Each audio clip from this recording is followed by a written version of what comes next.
یہ قرآن یعنی کتاب روشن کی آیتیں ہیں، مومنوں کے لیے ہدایت اور بشارت ہے، وہ جو نماز پڑھتے اور زکات دیتے ہیں اور وہ آخرت کا بھی یقین رکھتے ہیں۔ جو لوگ آخرت پر ایمان نہیں رکھتے، ہم نے ان کے اعمال ان کے لیے آراستہ کر دیے ہیں تو وہ بھٹکتے پھر رہے ہیں۔ یہی لوگ ہیں جن کے لیے برا عذاب ہے اور وہ آخرت میں بھی بہت نقصان اٹھانے والے ہیں۔ اور تم کو یہ قرآن اس حکیم و علیم کی طرف سے عطا کیا جاتا ہے۔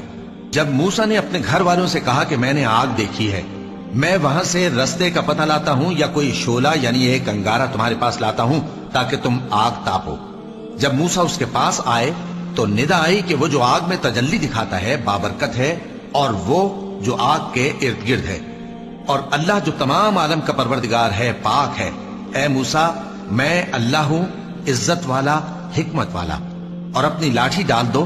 سو جب اسے دیکھا تو اس طرح حرکت کر رہی تھی گویا سانپ ہے، تو پیٹ پھیر کر بھاگے اور پیچھے مڑ کر نہ دیکھا۔ فرمایا، اے موسیٰ ڈرو مت، میرے پاس پیغمبر ڈرا نہیں کرتے۔ ہاں، جس نے ظلم کیا پھر برائی کے بعد اسے نیکی سے بدل دیا تو میں بخشنے والا مہربان ہوں۔ اور اپنا ہاتھ اپنے گریبان میں ڈالو، بے عیب سفید و روشن نکلے گا۔ ان 2 معجزوں کے ساتھ جو 9 معجزوں میں داخل ہیں فرعون اور اس کی قوم کے پاس جاؤ کہ وہ بدکردار لوگ ہیں۔ پھر جب ان کے پاس ہماری روشن نشانیاں پہنچیں تو کہنے لگے یہ کھلا جادو ہے، اور بے انصافی اور غرور سے ان کو ماننے سے انکار کیا، جبکہ ان کے دل ان کو مان چکے تھے۔ سو دیکھ لو کہ فساد کرنے والوں کا انجام کیسا ہوا۔ اور ہم نے داؤد اور سلیمان کو علم بخشا، اور انہوں نے کہا کہ اللہ کا شکر ہے جس نے ہمیں اپنے بہت سے مومن بندوں پر فضیلت دی۔ اور سلیمان داؤد کے قائم مقام ہوئے اور کہنے لگے کہ لوگوں، ہمیں اللہ کی طرف سے پرندوں کی بولی سکھائی گئی ہے اور ہر چیز عنایت فرمائی گئی ہے، بے شک یہ اس کا خاص فضل ہے۔ اور سلیمان کے لیے جنوں اور انسانوں اور پرندوں کے لشکر جمع کیے گئے اور پھر ان کی جماعتیں بنائی گئیں، یہاں تک کہ جب چیونٹیوں کے میدان میں پہنچے تو ایک چیونٹی نے کہا کہ چیونٹیوں، اپنے اپنے بلوں میں داخل ہو جاؤ، ایسا نہ ہو کہ سلیمان اور اس کے لشکر تم کو کچل ڈالے اور ان کو خبر بھی نہ ہو۔ تو وہ اس کی بات سے ہنس پڑے اور کہنے لگے کہ اے پروردگار، مجھے توفیق عنایت کر کہ جو احسان تو نے مجھ پر اور میرے ماں باپ پر کیے ہیں ان کا شکر کروں اور ایسے نیک کام کروں کہ تو ان سے خوش ہو جائے، اور مجھے اپنی رحمت سے اپنے نیک بندوں میں داخل فرما۔ اور جب انہوں نے پرندوں کا جائزہ لیا تو کہنے لگے کیا سبب ہے مجھے ہدہد نظر نہیں آتا؟ کیا کہیں غائب ہو گیا ہے؟ میں اسے سخت سزا دوں گا یا ذبح کر ڈالوں گا یا میرے سامنے اپنی بے قصوری کی واضح دلیل پیش کرے۔ ابھی تھوڑی دیر ہوئی تھی کہ ہدہد آ موجود ہوا اور کہنے لگا کہ مجھے ایک ایسی چیز معلوم ہوئی ہے جس کی آپ کو خبر نہیں، اور میں آپ کے پاس ملک سبا سے ایک یقینی خبر لے کر آیا ہوں۔ میں نے ایک عورت دیکھی کہ ان لوگوں پر حکومت کرتی ہے اور ہر چیز اسے میسر ہے، اور اس کا ایک شاندار تخت ہے۔ میں نے دیکھا کہ وہ اور اس کی قوم اللہ کو چھوڑ کر آفتاب کو سجدہ کرتے ہیں، اور شیطان نے ان کے اعمال انہیں آراستہ کر دکھائے ہیں اور ان کو رستے سے روک رکھا ہے، بس وہ رستے پر نہیں آتے اور نہیں سمجھتے ہیں کہ اللہ کو جو آسمانوں اور زمین میں چھپی چیزوں کو ظاہر کر دیتا اور تمہارے پوشیدہ اور ظاہر اعمال کو جانتا ہے، کیوں سجدہ نہ کریں؟ اللہ کے سوا کوئی عبادت کے لائق نہیں، وہی عرش عظیم کا مالک ہے۔ کیونکہ آیت سجدہ تلاوت کی گئی ہے لہذا سامعین پر سجدہ واجب ہے۔ سلیمان نے کہا اچھا، ہم دیکھیں گے تو نے سچ کہا ہے یا تو جھوٹا ہے۔ یہ میرا خط لے جا اور اسے ان کی طرف ڈال دے، پھر ان کے پاس سے ہٹ جانا اور دیکھنا کہ وہ کیا جواب دیتی ہیں۔ ملکہ نے کہا کہ دربار والو، مجھ تک ایک نامہ گرامی پہنچایا گیا ہے، وہ سلیمان کی طرف سے ہے، اور مضمون یہ ہے کہ شروع اللہ کا نام لے کر جو بڑا مہربان نہایت رحم والا ہے، بعد اس کے یہ کہ مجھ سے سرکشی نہ کرو اور مطیع و فرما بردار ہو کر میرے پاس چلے آؤ۔ خط سنا کر کہنے لگی کہ اے اہل دربار، میرے اس معاملے میں مجھے مشورہ دو، جب تک کہ تم حاضر نہ ہو اور صلاح نہ دو میں کسی کام کا فیصلہ نہیں کیا کرتی۔ وہ بولے کہ ہم بڑے زوراور اور سخت جنگجو ہیں، اور حکم آپ کے اختیار میں ہے، تو جو حکم دیجیے گا اس کے انجام پر نظر کر لیجیے گا۔ اس نے کہا کہ بادشاہ جب کسی شہر میں داخل ہوتے ہیں تو اس کو تباہ کر دیتے ہیں اور وہاں کے عزت والوں کو ذلیل کر دیا کرتے ہیں، اور اسی طرح یہ بھی کریں گے۔ اور میں ان کی طرف کچھ تحفہ بھیجتی ہوں اور دیکھتی ہوں کہ قاصد کیا جواب لاتے ہیں۔ پس جب قاصد سلیمان کے پاس پہنچا تو سلیمان نے کہا کیا تم مجھے مال سے مدد دینا چاہتے ہو؟ سو جو کچھ اللہ نے مجھے عطا فرمایا ہے وہ اس سے کہیں بہتر ہے جو تمہیں دیا ہے۔